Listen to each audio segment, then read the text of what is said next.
Imagine landing in a country where the trains arrive on the exact second they promised, where the streets look like someone power washed them this morning, where everything feels so controlled, so insulated, so predictable that you could set your watch by the rhythm of daily life itself.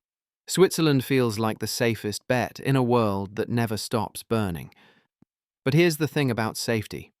Sometimes it's just another word for being trapped. Let me tell you what's actually happening behind that postcard exterior. Switzerland now operates under what financial analysts call a one-bank reality. That's a fancy economist way of saying the country bet everything on a single horse. After the forced acquisition of Credit Suisse, UBS has effectively absorbed its former rival across multiple legal entities. The mergers are already complete. UBS AG swallowed Credit Suisse AG whole. UBS Switzerland AG did the same with Credit Suisse Schweiz AG. Done deals. The client migrations have already finished in Luxembourg. They're done in Hong Kong, wrapped up in Singapore, completed in Japan. Smooth transitions, they'll tell you. Seamless integrations. But here's where the math gets interesting, and by interesting, I mean terrifying. The hardest phase is still ahead. Swiss domestic clients are scheduled to move starting in the second quarter of 2025. That's the big one. That's the complex piece nobody wants to talk about yet. Think about the scale shift for a second. UBS now touches over 1/3 of Swiss households. Read that again. 1 in 3 Swiss families banks with the same institution. The same entity holds their mortgages, manages their savings, finances their retirements. But it gets worse. UBS serves over 90% of large Swiss companies. 90%. Almost every major corporation in Switzerland depends on this single bank for financing, treasury services, international transactions. This creates a concentration unlike anything Switzerland has dealt with in its entire history. Countries usually have multiple large banks competing, creating redundancy, spreading risk. Switzerland used to have that. Past tense. Now they have UBS and then they have everyone else. The everyone else category doesn't matter anymore because they're not large enough to absorb systemic shock. You might think this sounds like monopoly concerns or antitrust issues. Those are cute problems. This is something entirely different. This is about what happens when a country's financial system stops being a market and starts being a single point of failure. When diversification becomes a memory. When your backup plan disappears because you used it already. Switzerland just reorganized its entire banking sector around one entity, and the most complicated part of that reorganization hasn't even started yet. The Swiss domestic client migration looms ahead like surgery scheduled for next month. The operation is inevitable, the outcome is uncertain, and Switzerland is already on the table. But the concentration of deposits and clients is only half the story. Wait until you see what this bank has become to the country itself. The relationship between UBS and Switzerland has crossed a line that most countries try very hard never to cross. UBS is now embedded not just in banking services, but in the fundamental architecture of Swiss economic life. We're talking about employment, tax revenue, mortgage markets, corporate financing. Infrastructure that used to be diverse is now centralized. Infrastructure that used to have redundancy now has dependency. UBS publicly cites itself as the third largest private employer in Switzerland. Thousands of jobs, thousands of families who rely on UBS paychecks to pay rent, buy groceries, send their kids to school. Those employees also pay taxes, they spend money in local economies, they create secondary employment through their consumption. When one company employs that many people in a country the size of Switzerland, that company stops being just a business. It becomes a demographic force. Then there's the tax contribution. UBS pays over 2 billion Swiss francs annually in direct taxes. That's 2 billion francs flowing into government coffers every single year. Money that funds roads, hospitals, schools, public services that Swiss citizens depend on. Money that Switzerland has now budgeted for, planned around, integrated into its fiscal reality. Losing that revenue stream would blow a hole in the national budget that would take years to patch. This positions UBS as both a corporate entity and a national infrastructure layer. That's the phrase that should make you uncomfortable. Infrastructure layer. Like electricity, like water systems, Like the things that a country cannot function without, UBS has become functionally inseparable from Switzerland's economic operation, not because of legal mandate, but because of scale and entrenchment. Now let me explain why this is checkmate. The forced Credit Suisse rescue eliminated Switzerland's historical fallback option. Think about what that means. When Credit Suisse was collapsing, Switzerland had one large domestic bank capable of absorbing it. UBS. They used that option. It worked. Crisis averted. But here's the problem. You only get to use that card once. No larger domestic bank exists to absorb UBS if it falters. There is no plan B. There is no backup institution with the size, capital, or infrastructure to take on UBS's operations if something goes wrong. The rescue mechanism Switzerland relied on in 2023 is now exhausted, spent, gone. So what happens if UBS runs into trouble? What's the playbook? Resolution frameworks exist on paper. Regulators have emergency plans filed away in drawers. But those plans were written for normal-sized banks operating in diversified markets. UBS is neither normal-sized nor operating in a diversified market. UBS is a globalized financial giant operating in a small country that has made itself entirely dependent on that giant's stability. Switzerland's sovereignty has become entangled with UBS's fate, not by law, not by explicit policy, but by necessity, by arithmetic, by the brutal logic of what happens when you concentrate everything in one place and then lose the ability to undo it. The country's economic independence now rests on the continued health of a private institution that operates across global markets Switzerland cannot control, facing risks Switzerland cannot see, making decisions Switzerland cannot veto. That's not sovereignty. That's exposure dressed up in alpine precision and regulatory confidence, and the high-tension setup is complete. Switzerland has built a system it cannot escape. But maybe they can just regulate their way out of this mess, right? Maybe they can impose stricter rules, demand bigger buffers, force UBS to play it safer. That sounds reasonable. That sounds like responsible governance. Let me tell you why that's about to make everything worse. Every reasonable person looking at this situation arrives at the same obvious conclusion. A country facing existential risk from one massive bank should simply tighten the screws, raise capital requirements, clamp down on foreign exposures, force bigger safety buffers everywhere. Make the bank so safe it can't possibly fail. Problem solved, right? This is where common sense walks straight into a trap. The Swiss Federal Council released proposals in April of 2024 aimed at strengthening UBS's capital base. They want to introduce something called a senior manager regime, which is a fancy economist way of saying they want to make executives personally accountable if things go wrong. They want tighter rules on foreign participations, limiting how much risk UBS can take on in markets outside Switzerland. All of this sounds prudent, responsible, exactly what regulators should do. Then, in December of 2024, the Parliamentary Investigation Committee echoed similar recommendations: more capital, more oversight, more constraints on risky behavior. Two separate government bodies arriving at the same conclusion through independent analysis. This should be reassuring. It should signal that Switzerland is taking the threat seriously and acting accordingly. Except UBS leadership has responded publicly, and their response is a masterclass in corporate hostage negotiation. They claim that stricter rules would damage Switzerland's competitiveness as a financial center. They argue that forcing UBS to hold more capital than its international peers would penalize the bank for its global diversification strategy. Higher capital requirements mean higher costs. Higher costs mean higher borrowing rates. Higher borrowing rates get passed on to Swiss households taking out mortgages and Swiss businesses financing expansion.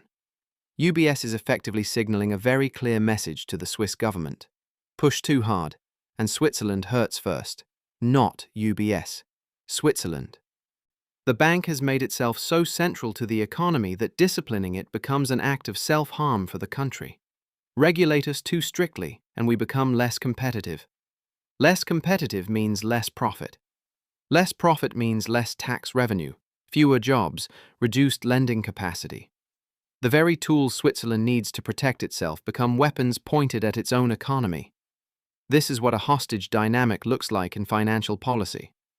UBS calls excessive regulation a threat to the national economy itself, not excessive regulation of banks in general, excessive regulation of UBS specifically. Because UBS is no longer just a bank operating in Switzerland, UBS is Switzerland's financial system. Constraining UBS means constraining the economy. Weakening UBS means weakening the country. Regulatory power exists.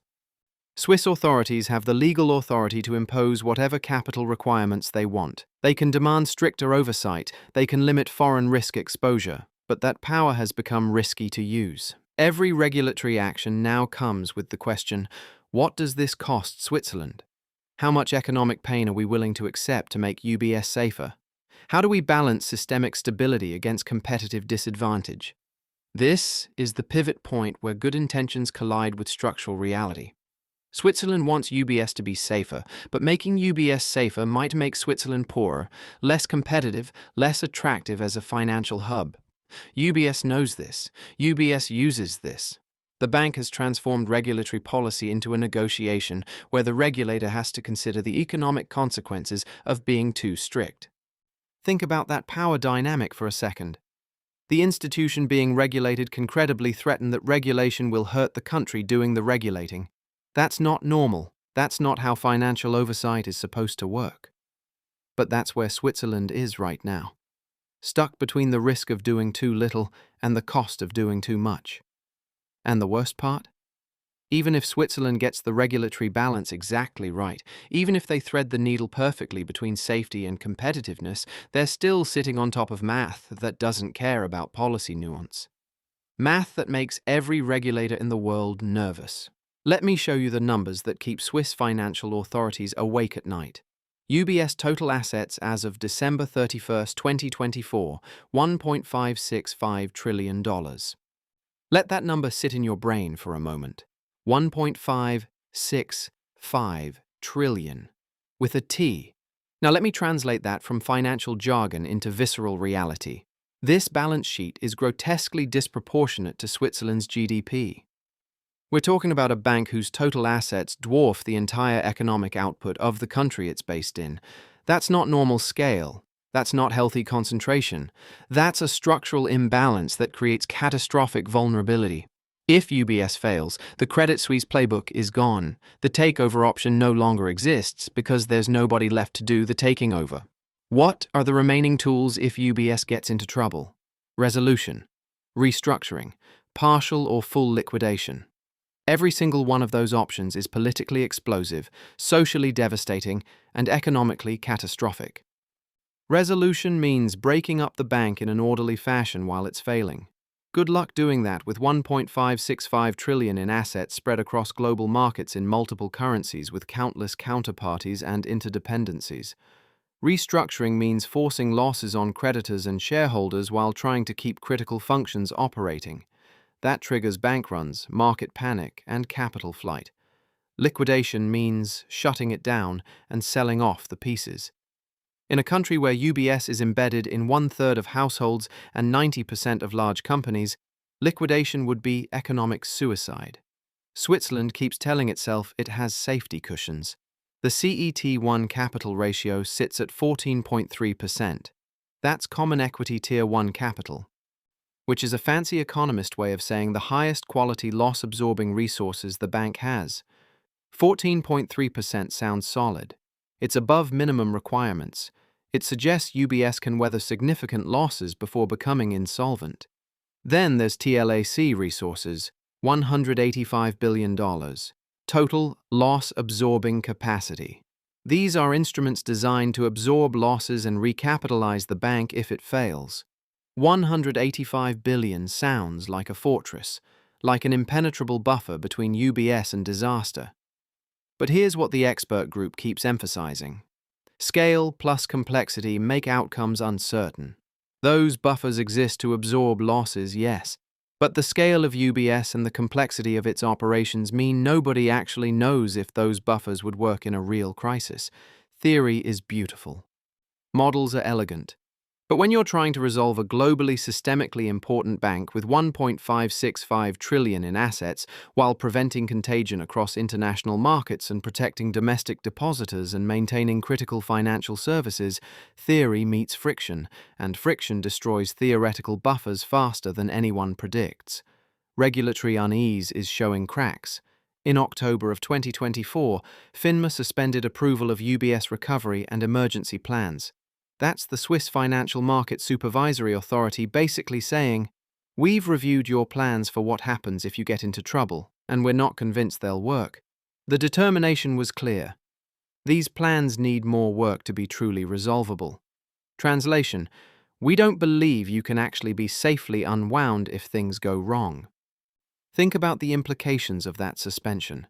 Switzerland's top financial regulator looked at UBS's own emergency playbook and said, "Not good enough." This is happening while UBS continues operating at unprecedented scale, absorbing Credit Suisse clients, expanding its domestic footprint. The integration is moving forward while the resolution framework is being sent back for revision. It's like building a bigger airplane while admitting you're not sure the parachutes work. Then there's the public liquidity backstop. UBS supports it. This is a mechanism that would allow the bank to access emergency liquidity from the central bank using assets that normally wouldn't qualify as collateral. It's a crisis tool designed to prevent UBS from running out of cash in a panic scenario. UBS wants it. The Swiss National Bank acknowledges the need for it. But parliamentary discussions on the public liquidity backstop have been suspended until the end of 2026 to integrate with broader too-big-to-fail reforms, so the emergency liquidity mechanism won't be ready for at least 2 more years. Meanwhile, UBS keeps growing. The domestic client migration continues, the concentration intensifies, and the system remains exposed. Now zoom out to the global lens. Other nations are watching Switzerland's experiment with intense interest. A single globally systemically important bank dominating an entire national economy. This has never been tested at this scale before. Competitors are weighing Switzerland's regulatory debate carefully. If Switzerland imposes stricter capital requirements, UBS becomes less competitive internationally.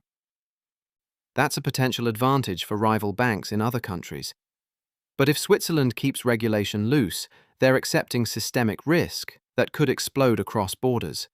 Switzerland has become a case study that other countries will either judge or copy depending on whether it works.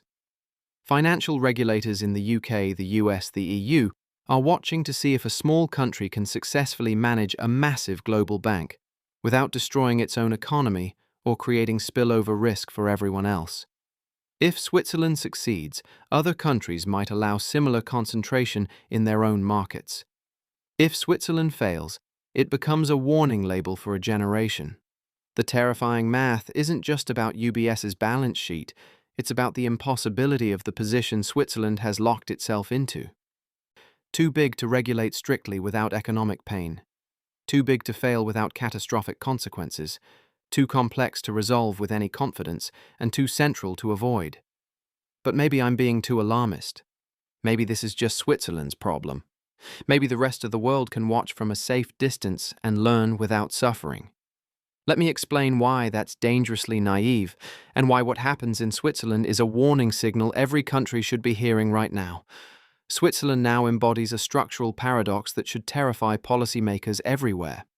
A sovereign state is depending on a single private institution that is too large to merge, too complex to unwind, and too strategic to fail. This isn't a Swiss peculiarity. This is a template. This is what happens at the end stage of financial concentration when all the incremental decisions finally add up to irreversible dependency. The too-big-to-fail regime is under forced evolution in Switzerland. The toolkit they used in 2023 to rescue Credit Suisse is now completely exhausted. There is no second UBS waiting in the wings. There is no domestic alternative with sufficient scale. The national debate has shifted from "how do we rescue banks?" to a much darker question: can we even rescue them anymore? That shift matters globally because if Switzerland cannot resolve a globally systemically important bank that it designed, regulated, and theoretically controlled, then what chance do other countries have? Switzerland is supposed to be the gold standard of financial regulation: precise, competent, conservative. If they can't manage this, who can? Other nations with similar concentration trends are watching and learning exactly the wrong lessons. They're seeing that UBS can push back against regulation by threatening economic damage. They're seeing that concentrated banks gain political leverage proportional to their economic importance. They're seeing that governments become hesitant to discipline institutions that are too embedded to constrain without self-harm. UBS's public warnings about regulation act as market pressure that teaches other megabanks how to negotiate with their own regulators. The playbook is clear. Grow large enough that constraining you hurts the country. Become so systemically important that your stability becomes a national interest. Make yourself indispensable, then use that indispensability as leverage. This is not a Swiss problem. This is a template that works anywhere concentration is allowed to proceed unchecked. Countries everywhere are studying Switzerland, and here's the brutal truth. They're not studying it to avoid the mistake. They're studying it to see how much risk they can get away with. How much concentration can a country tolerate before it breaks? How large can a single bank become before it destabilizes the system? Switzerland is the experiment that answers those questions in real time. Think about what this means for global financial stability. If multiple countries decide they can tolerate Swiss-level concentration, we end up with a world where each nation has one or two banks that are functionally too large to discipline and too complex to resolve. That's not a more stable financial system. That's a system where sovereign defaults and banking crises become the same event. Where a bank failure becomes a national crisis automatically because the bank and the nation are operationally fused. Switzerland has become the proof of concept that countries can survive extreme financial concentration. So far, the integration is incomplete. The domestic client migration hasn't finished. The resolution framework is suspended for review. The liquidity backstop is delayed until 2026. Every major stress test is still ahead. But the initial phase has not collapsed, and that's enough for other countries to consider replicating the model. This is how systemic risk metastasizes globally, not through sudden crisis, but through slow normalization of dangerous structures. Switzerland shows it's possible to have one bank dominate an entire national economy without immediate disaster. Other countries observe that and think, maybe we can do this too. Maybe concentration is fine if we regulate it carefully. Maybe the efficiency gains outweigh the systemic risk. Maybe we're sophisticated enough to manage it. That's the moral hazard of Switzerland's apparent success so far. It makes dangerous concentration look manageable. It makes irreversible dependency look like efficient market consolidation. It turns a hostage situation into a case study in pragmatic banking policy. And every country that follows that template makes the global financial system more fragile, more concentrated, more vulnerable to cascading failures that jump borders. When a country becomes a counterparty to its own banking system's survival, sovereignty stops being about political independence and starts being about financial exposure. Switzerland is no longer just regulating UBS. Switzerland is tied to UBS's fate in ways that constrain Swiss policy options, limit Swiss regulatory freedom, and make Swiss economic stability dependent on decisions made in UBS boardrooms and global markets that Switzerland doesn't control. That's the warning signal world leaders are pretending not to hear, not because they don't understand it, but because acknowledging it would require confronting concentration trends in their own countries that have already gone too far to reverse easily. It's politically easier to watch Switzerland's experiment and hope it works than to dismantle the megabanks that have already become too embedded to touch. But hope is not a strategy, and experiments sometimes fail catastrophically. Let me leave you with the moral you don't want to admit. A nation famed for neutrality, precision, and control now lives inside a financial structure it cannot fully dominate. Think about the irony of that. Switzerland, the country that stayed neutral through 2 world wars, the country that built its reputation on stability, discretion, and meticulous risk management. That country now depends on the continued health of a private institution whose global operations expose it to risks Switzerland can't even see coming. The too-big-to-fail system that Switzerland has built relies on buffers and plans that regulators themselves have paused and questioned. The capital ratios look solid until you consider the scale and complexity they're meant to cover. The resolution frameworks look comprehensive until FINMA suspends approval because they need more work. The liquidity backstops look reassuring until you realize they won't be ready for another 2 years. Meanwhile, the integration continues. The domestic client migration is scheduled to start in the second quarter of 2025. The most complex phase of the Credit Suisse absorption is still ahead. UBS will be moving Swiss households and businesses onto its platforms while simultaneously negotiating with regulators about capital requirements, resolution plans, and liquidity frameworks that aren't finished yet. It's like rewiring a building's electrical system while people are still living in it and the fire sprinklers are disconnected for maintenance. When sovereignty depends on one institution's stability, the country isn't safer. It's leveraged. That's the brutal moral of Switzerland's position. They haven't eliminated systemic risk. They've concentrated it. They haven't made the financial system more resilient. They've made it more efficient right up until the moment efficiency becomes fragility. They haven't solved too big to fail. They've created too big to regulate, too big to resolve, and too big to escape. And here's the part that should keep you awake regardless of where you live. Every major financial center is watching Switzerland's bet and considering their own version of it. The consolidation that created UBS's dominance didn't happen because of one dramatic decision. It happened through years of incremental concentration, mergers that seemed reasonable at the time, market share growth that looked like competitive success, regulatory acceptance of larger and larger institutions because breaking them up seemed too disruptive. Switzerland is just further along the path that most developed economies are already on. The difference is Switzerland has run out of room to reverse course. They've crossed the threshold where the bank is too big to fail and too big to save using traditional methods. Other countries haven't crossed that threshold yet. But they're walking toward it, and Switzerland is showing them that you can get very close to the edge without falling off immediately. That's not reassurance. That's encouragement to keep walking toward the edge. Countries everywhere are studying Switzerland, not to avoid its mistake, but to see how much risk they can get away with. How much can we concentrate? How large can our banks become? How dependent can we make ourselves on private institutions before something breaks?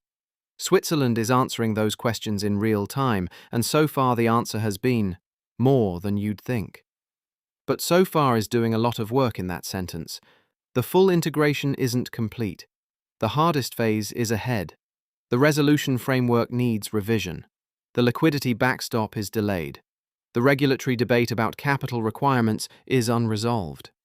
UBS is negotiating from a position of leverage that makes strict oversight economically painful for Switzerland. Every structural vulnerability remains in place while the bank continues growing, absorbing clients, deepening its entrenchment in the Swiss economy. This is what it looks like when a country becomes too financially concentrated to regulate effectively and too dependent to fail safely. This is what it looks like when sovereignty gets entangled with a private institution's balance sheet. This is what it looks like when the backup plan gets used up and nobody knows what to do if the primary plan fails. Switzerland built a financial system that works beautifully until it doesn't.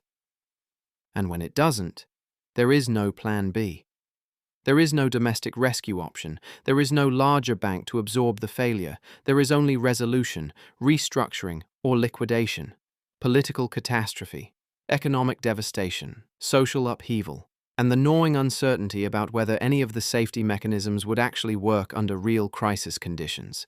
The Swiss bet everything on UBS not failing. That's not risk management. That's faith. And faith is a terrible foundation for systemic stability. But it's the foundation Switzerland is standing on now. One bank, 1.565 trillion in assets, 1/3 of households, 90% of large companies, and one unfinished integration that still has to absorb the most complex client base while regulators revise emergency plans and parliaments debate liquidity mechanisms that won't be ready until 2026. Countries everywhere are watching, learning, calculating, not how to avoid this, but how close they can get without breaking. Switzerland is the warning signal. The question is whether anyone is actually listening or just taking notes on how far you can push concentration before the math catches up with you. And the math always catches up eventually.